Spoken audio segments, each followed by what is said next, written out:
बिस्मिल्लाहिर्रहमानिर्रहीम। अस्सलाम वालेकुम वीवर्स, मैं हूं एडवोकेट एहसन कुरैशी। आज हम डिस्कस करेंगे जब कोई शख्स अदालत में केस दायर करे, एक दावा दायर करे जिसको प्लेंट कहा जाता है, उस दावे का जवाब कितने अरसे में देना होता है और दावे का जवाब देने का तरीक़ाकार क्या है, यानी कि किन क़वाइद व ज़वाबित के मुताबिक दावा देने का जवाब देना चाहिए। और अगर आप दावे का जवाब क़वाइद-ए-ज़वाबित जो दिए गए हैं, जो रूल्स बताए गए हैं, उसके मुताबिक नहीं देते तो उसका क्या असर हो सकता है, इसके ऊपर आज हम डिस्कस करेंगे। इससे पहले कि मैं अपनी वीडियो का बाकायदा आगाज़ करूं, आपसे गुजारिश है अगर आप मेरे चैनल पर नए हैं तो इस चैनल को सब्सक्राइब कर लें और इस वीडियो को ज़्यादा से ज़्यादा लोगों तक शेयर करें ताकि ये मालूमाती वीडियो ज़्यादा से ज़्यादा लोगों तक पहुँचाई जा सके। सबसे पहले जो जवाब दावे से रिलेटेड जो लॉ है, सीपीसी का आर्डर 8 वो डील करता है जवाब दावे रिटन स्टेटमेंट को।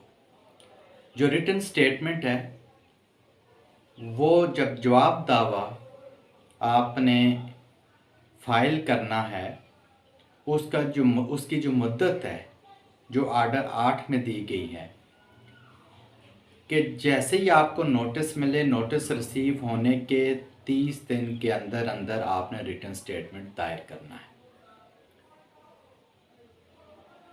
अगर 30 दिनों में रिटन स्टेटमेंट दायर नहीं करते, इसके क्या कॉन्सिक्वेंसेस होंगे वो नेक्स्ट वीडियो में हम डिस्कस करेंगे। आज हम स्पेसिफिक रहेंगे कि जवाब दावा किस अंदाज से फ़ाइल करना चाहिए, उसके ऊपर आज हम डिस्कस करेंगे। आर्डर 8 जो है सीपीसी का वो जवाब दावे से रिलेटेड है। आर्डर 8 के जो रूल 3, 4 और 5 ये बहुत अहम है, जिसके अंदर लिखा गया है कि जवाब आपने किस तरह देना है। यानी कि आर्डर 8 रूल 3 के अंदर लिखा गया है कि जो जवाब है उसमें डिनाइल जो आप डिनाई कर रहे होते हैं, यानी कि जो प्लेंट में उस जो फैक्ट्स लिखे गए हैं, जो एलिगेशन आप पर लगाए गए हैं, उनको आपने डिनाई करना है। तो आर्डर 8 रूल 3 ये कहता है कि वो डिनाइल इन जर्नल नहीं होना चाहिए। नहीं कि उसमें आप लिख कर कह दें कि जी ये सारे 10 के 10 जो पैराज हैं ये सारे इनको मैं डिनाई करता हूँ, ये कोई तरीका नहीं है। हर पैरे का एक कम्प्रिहेंसिव डिनाइल आपने देना है। यानी कि पैरा नंबर 1 है तो उसका आपने लिखना है para number 1 is incorrect, so vehemently denied, और आगे रीज़न लिखनी है कि क्यों डिनाई कर रहे हैं। कम्प्रिहेंसिव जवाब देना है। अगर आप कम्प्रिहेंसिव जवाब डिनाइल नहीं करते तो उसका क्या असर होगा वो भी नेक्स्ट हम रूल 5 को डिस्कस करते हुए उसको डिस्कस करेंगे। ये बात ज़रूरी है कि जो भी एलिगेशन है उसको स्पेसिफिकली आपने उसका जवाब देना है, कम्प्रिहेंसिव जवाब देना है। मैं ये कह देना, एक तो पैरावाइज जवाब देने हैं, यानी कि स्पेसिफिक रहना है, हर पैरे का कम्प्रिहेंसिव जवाब देना है। डिनाइल है तो हर पैरे का कम्प्रिहेंसिव डिनाइल आपने उसका जवाब देना है। ये रूल 3 के अंदर लिखा गया है। रूल 4 में ये लिखा गया है कि एवेसिव डिनाइल नहीं होना चाहिए, यानी कि कोई मुबम किस्म का डिनाइल नहीं होना चाहिए। वाज़े क्लियरली आप डिनाई करें तो क्लियरली वो सब्सटेंस भी लिखें, वो पूरी इंफॉर्मेशन लिखें कि क्यों डिनाई करना चाह रहे हैं। एवेसिव डिनाइल नहीं होना चाहिए। रूल 3 में था कि स्पेसिफिक होगा, अगर 10 पैरे हैं तो 10 हर पैरे का अलग अलग डिनाइल जवाब आपने देना है, कम्प्रिहेंसिव। रूल 4 ये कहता है कि जो डिनाइल देना है वो एवेसिव डिनाइल नहीं होना चाहिए बल्कि वो क्लियर होना चाहिए।